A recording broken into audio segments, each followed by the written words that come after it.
Thrissur railway സ്റ്റേഷന്റെ പിൻഭാഗത്തുള്ള pay and പാർക്കിങ്ങിലാണ് വലിയ തീപിടുത്തമുണ്ടായത്. ഇത് ഇരുചക്ര വാഹനങ്ങൾ പാർക്ക് ചെയ്യുന്ന സ്ഥലമാണ്. ഇവിടെ ആദ്യം ഒരു വാഹനത്തിലേക്കും പിന്നീട് അത് നിരനിരയായ വാഹനങ്ങളിലേക്ക് പടർന്നു പിടിക്കുകയുമായിരുന്നു. ഏകദേശം ഒരു 6:30-ക്കും 7 മണിക്കും ഇടയിലാണ് ഈ അപകടമുണ്ടായത്. റെയിൽവേ ലൈനിൽ നിന്ന് ഒരു സ്പാർക്ക് ഈ വാഹനത്തിലേക്ക് വീണെന്നും അത് പിന്നീട് പടർന്നു പിടിക്കുകയുമായിരുന്നെന്നാണ് ഈ ജീവനക്കാർ പറയുന്നത്. ഒരു വണ്ടിയുമ്പോൾ തീ കണ്ട് ഞാൻ പ്ലാറ്റ്ഫോമിൽ നിന്ന് ഇങ്ങോട്ട് ചാടി വഴിക്കാൻ ഇവിടുത്തെ സ്റ്റാളിലെ ചക്കാനെ പിടിച്ച് നിർത്തി പറഞ്ഞു ചോദിച്ച് പൊട്ടിത്തെറിക്കും തീയാണ് പോവുണ്ടാവും. ബൈക്കുമ്പോഴാണ് തീ കേട്ടില്ല. അപ്പൊ ഒരു ബൈക്കാണ് കത്തണല്ലോ. ഈ വണ്ടി പൊട്ടിത്തെറിച്ചോടുകൂടി എല്ലാ വണ്ടികളും ഒരു വണ്ടിയുമാണ് പ്ലാസ്റ്റിക് കവർ ഉണ്ടായിരുന്നു. ആ കവറുമ്മയാണ് ആ തീപ്പൊരി വീണത്. അങ്ങനെയാണ്.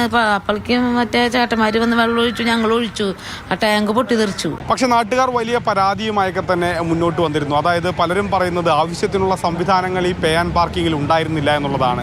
പാർക്കിംഗ് അനാസ്ഥ തന്നെയാണ്. എന്തെങ്കിലും സാധനം ഉണ്ടായിരുന്നെങ്കിൽ അത് ആ 2 വണ്ടി എടുത്തിരുന്നെങ്കിൽ ഒരു പക്ഷേ ഇത്രയും തീപിടുത്തം ഉണ്ടാവില്ലായിരുന്നു. അതിനുശേഷം പിന്നെ പട്രോൾ വണ്ടിയല്ലേ പറഞ്ഞ സെക്കൻഡ് കൊണ്ട് തന്നെ അവരടിച്ച് കയറി അങ്ങോട്ട് എല്ലാ ഇതിലേക്ക് കയറി ഒരു 10 മിനിറ്റ് കൊണ്ട് ഇത് പൂർണ്ണമായിട്ടും കത്തിവെച്ചിരിക്കുന്ന അവസ്ഥ. അതേസമയം കൃത്യമായ അനുമതികൾ ഈ പേ ആൻഡ് പാർക്കിങ്ങിന് ഉണ്ടായിരുന്നില്ല എന്ന് കോർപ്പറേഷന്റെ ഡെപ്യൂട്ടി മേയറും പറഞ്ഞു. അപ്പോൾ അത്തരത്തിൽ ഈ തീപിടുത്തം ഒരു വിവാദമായി തന്നെ നിലനിൽക്കുകയാണ്. എങ്ങനെയാണ് ഇത് തീ പിടിച്ചതെന്ന് സംബന്ധിച്ച കാര്യത്തിൽ വ്യക്തതയില്ല. അങ്ങനെ പലതരത്തിലുള്ള ആശങ്കകളും നിലനിൽക്കുന്നുണ്ട്. ഏതായാലും ഇതിൽ അടിയന്തരമായ ഒരു റിപ്പോർട്ട് സമർപ്പിക്കാൻ മന്ത്രി കെ രാജൻ നിർദ്ദേശിച്ചിട്ടുണ്ട്. അതനുസരിച്ചുള്ള പരിശോധനകളും നടക്കുന്നുണ്ട്. ഫയർഫോഴ്സിന്റെയും ഫോറൻസിക് സംഘവും ഇവിടെ പരിശോധന നടക്കുന്നുണ്ട്. ഏതായാലും വലിയ ഭാഗ്യമെന്ന് പറയാം. വലിയ രീതിയിലേക്ക് ഈ തീ റെയിൽവേ സ്റ്റേഷന്റെ മറ്റു ഭാഗങ്ങളിലേക്ക് പടർന്നില്ല, ട്രെയിനുകളിലേക്ക് പടർന്നില്ല എന്നുള്ളത് ആശ്വാസകരമായ കാര്യമാണ്. സുജി പട്ടാമ്പിക്കൊപ്പം ഗോകുൽ VS, മാതൃഭൂമി ന്യൂസ്, തൃശൂർ.